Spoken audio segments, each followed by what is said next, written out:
माझं नाव माऊली डाणी आहे. पहिला एक W70 होता, दुसरा एक W50 होता. आज W70 दुसरा घेऊन चालतो.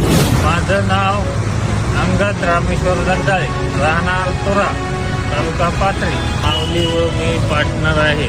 आमच्याकडे 2 मशीन आहेत. ही आता 3री मशीन घ्यायला मालाची क्वालिटी नंबर 1. मेंटेनन्स थोडाफार निघतो, पण काही अडचण नाही. मेंटेनन्स करण्यासाठी बी एकदम सुरळीत मशीन आहे. पार्ट दुसऱ्या मशीनपेक्षा स्वस्त मिळतात. ते चालविण्यासाठी एकदम आरामदायक मशीन आहे. मालाची क्वालिटी चांगली मिळते. मूग, सोयाबीन, गहू, तूर, हरभरा तासाला 9 ते 10 लिटर डिझेल घेतात. 3 एकरपर्यंत निघू शकते. 2 ते 3 एकर. सीझन वर्षाच्या काटाला 3 महिन्याचा होतो. 3 ते 4 महिन्यापर्यंत साधारण 10 लाखापर्यंत मी निव्वळ प्रॉफिट वरते. पहिले 2 मशीन आम्ही 3 वर्षामध्ये नील केले.